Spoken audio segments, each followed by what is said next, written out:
दोस्तों, रामायण में रावण का चित्रण एक नकारात्मक किरदार के रूप में किया गया है। लिहाजा लोग रावण के किरदार से जुड़ी बहुत सारी बातें नहीं जानते। रावण में ऐसे बहुत गुण थे जो उसको अन्य दानवों से भिन्न बनाते थे।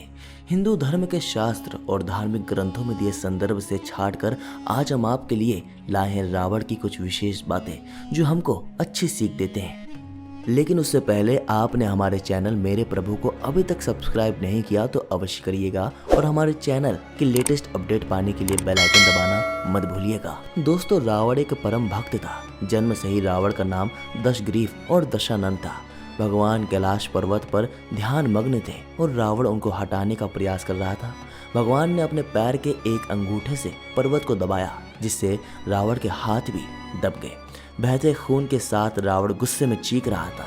इस वजह से उसका नाम रावण यानी कि सदा चीखने वाला पड़ गया। दोस्तों, इसके बाद रावण शिव भक्त बन गया और शिव तांडव स्तोत्रम की रचना की। दोस्तों, रावण एक पंडित था और रावण पूर्ण रूप से तो नहीं, लेकिन वो आधा ब्राह्मण था।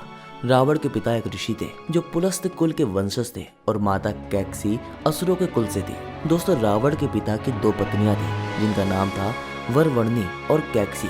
वरवर्णी ने धन के देवता कुबेर को जन्म दिया और कैकसी ने रावण, कुंभकर्ण, शूर्पणखा, विभीषण को जन्म दिया। रावण कई विषयों में विशेष ज्ञान रखता था। रावण और कुंभकर्ण ने कठोर तपस्या कर ब्रह्मा जी से देवी शक्तियां ले ली और कुबेर को लंका नगरी से निकाल दिया। दोस्तों, रावण परम मित्र भी हो सकता है। रावण ने वानरों के राजा बाली को मारने का प्रयत्न किया जब वो समुद्र किनारे सूर्य देव की आराधना कर रहे थे।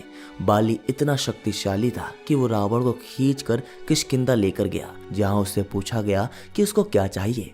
रावण ने बाली को अपनी मित्रता की पेशकश की और दोनों में मित्रता हो गई। इसी वजह से सुग्रीव ने श्री राम से मित्रता की और अपना राज्य पुनः प्राप्त किया। दोस्तों, रावण एक परम ज्ञानी था। रावण एक शक्तिशाली योद्धा होने के साथ वेद शास्त्र और ज्योतिष शास्त्र में निपुण था।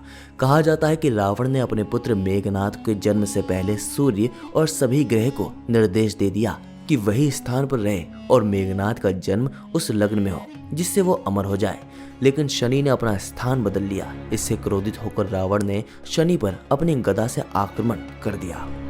रावण चतुर राजनीतिज्ञ था। जी हाँ दोस्तों, रावण नीति शास्त्र में निपुण था। जब भगवान राम ने रावण का वध किया और रावण अपने अंतिम क्षणों में था, तो श्री राम ने लक्ष्मण से कहा कि वो रावण से नीति शास्त्र और कूटनीति का ज्ञान ले। दोस्तों, रावण एक कठोर तपस्वी भी था। रावण मृत्यु से भयभीत था। मृत्यु को दूर रखने के लिए उसने ब्रह्मा जी की कड़ी तपस्या की और अमरता का वरदान मांग लिया। हालांकि ब्रह्मा जी ने अमरता वरदान नहीं दिया, लेकिन ये वरदान दे दिया कि उसकी मृत्यु नाभि पर ही केंद्रित रहेगी। और ये बात विभीषण को मालूम थी और युद्ध के 10वें दिन उन्होंने श्री राम को इस राज के बारे में बता दिया। दोस्तों, रावण का बल, बुद्धि और शक्ति इतनी अधिक थी कि रावण का राज सिर्फ लंका ही नहीं बल्कि बाली द्वीप, मलय द्वीप, अंग द्वीप, वर्ण द्वीप आदि तक फैला था। दोस्तों, अब आप ही देखिए कि इतने अच्छे गुणों के बाद भी रावण को बुराई के प्रतीक के रूप में जाना जाता है। इसका मात्र एक ही वजह है कि रावण बहुत अहंकारी था। इसी के चलते उसने सीता मैया का अपहरण किया और उसका सर्वनाश हो गया। अब रावण की गलती और अवगुण के चलते युगों युगों तक उसे बुराई का प्रतीक माना जाता है। दोस्तों, अगर आपको आज की वीडियो पसंद आई तो उसको लाइक कीजिए, बहुत शेयर कीजिए और कमेंट बॉक्स में अपने विचार अवश्य रखिएगा।